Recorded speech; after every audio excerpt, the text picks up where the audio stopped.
And we're going to have to use an ether on that flamethrower, get that back up there, because we're going to need it for the next fight. Might as well heal. Quick Claw is out of there, going to replace it with a citrus berry, just in case it comes to something. I think it's gonna actually. First up, Agatha sends out a Gengar. She's got a couple of these. First one, level 54. Not so bad. Now here I'm going to employ a strategy which I'm finally going to give a name, because I'm sick of having to explain it every time it happens.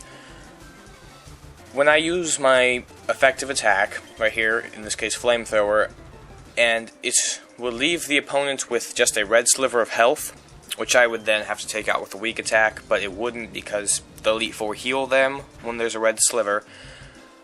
I would attack first with the weak attack, and then finish it up with the strong attack. Aerial Ace, then Flamethrower, and this technique I'm going to be calling the 1-2. And it's going to be those two attacks, pretty much, for the rest of Agatha. First I'm going to use the Aerial Ace, then use the Flamethrower to take it out. Golbat, Confuse Ray, that's all it can do, it's a Golbat. But Tendacrisp, all he can do, overcome it. Flamethrower, Golbat's taken out of there pretty quick, not so much of a problem. Thankfully, didn't poison me. If I had a poison cure berry, I don't remember exactly what those are called. Pechas? Pecha berries.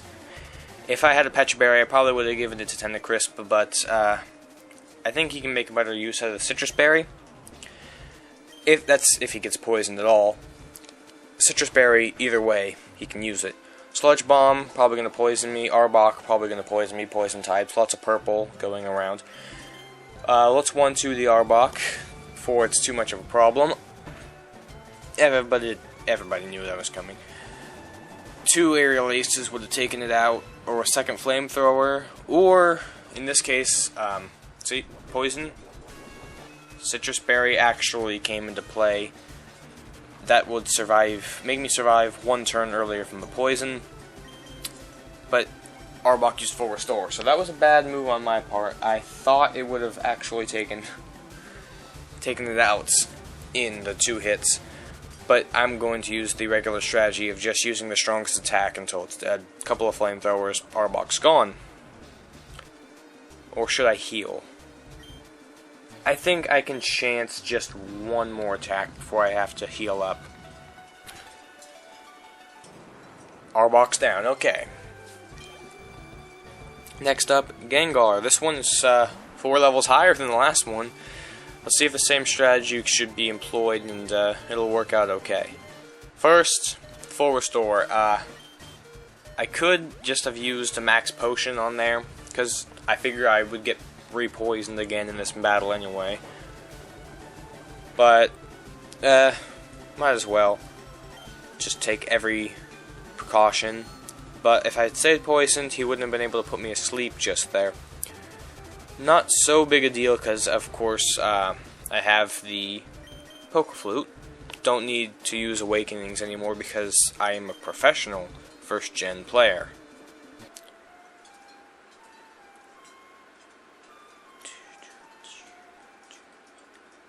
And Tendacrisp is good to go. I figured Gengar would be using the Hypnosis Dream Eater scheme, and I would have tripped him up there, but he wasn't.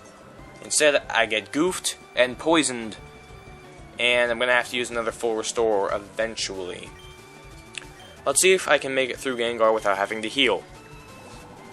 If a couple of Flamethrowers are enough to take it out, which I assume they are, I learned from Arbok the 1-2 isn't going to work on such high-leveled opponents. I guess Gengar was not so great after all. 1 Flamethrower was enough. Oh, I do have the, my ability Blaze did kick in because I'm below 1/3 health, and it's a Fire-type attack. Anyway, Flamethrower. Saving the best for the middle, and throwing out the mediocre at the end, it's Haunter, and it's gone. And Agatha's defeated. Not such a big problem since I got more Flamethrowers. Good thing I didn't overwrite that move with Overheat, or I would have been screwed in that battle. In fact, I don't think I'm going to be using Overheat for a very long time. Next up, it's the last trainer of the entire game, Elite Four Champion Lance. Learning Hyper Beam for the occasion, that's my other Hyper Beam TM, and Toxic. Finally using Toxic and Dragon Claw, because Dragon's super effective against Dragon, and there's no other time I'm going to face dragons. Fully heal. Let's start this thing. And for the most elite trainer in the entire game, Lance, they're not too high of a level. I mean, I'm even higher than the Gyarados, and I think the way it's going to work out is I'm going to end up tying the highest leveled enemy trainer in the game. His last Pokemon will be Tentacru's level. Everything will be very evenly matched and awesome like that. Gyarados is what Hitmonchan was in the Bruno fight. He is my evasive buffer, because he can't do much to me. He keeps using the Dragon Rage attack, but it's not doing that much to Tentacru's, so I can use this time to buff up my evasiveness. You just keep Dragon Raging. I use Toxic because my attacks really can't do that much against the Gyarados, or any of the enemies from here on out. Pretty much are tanks against Tentacru's. So I use Toxic, it slowly whittles down their health while I'm doing other things. Gyarados will be dead by the time I'm fully evasive, and that's great stuff. I heal because he has another attack that actually can do something. He has Hyper Beam. I think everybody on his team does. And it can take about half my health away, and I don't want to risk a critical hit screwing me over. I used Toxic because I thought he was going to die. So that was... Oh! Oh! Look at that strategy!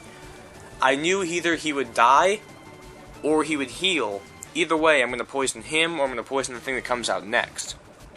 That is the epitome of Pokemon strategy. How strategic it can get.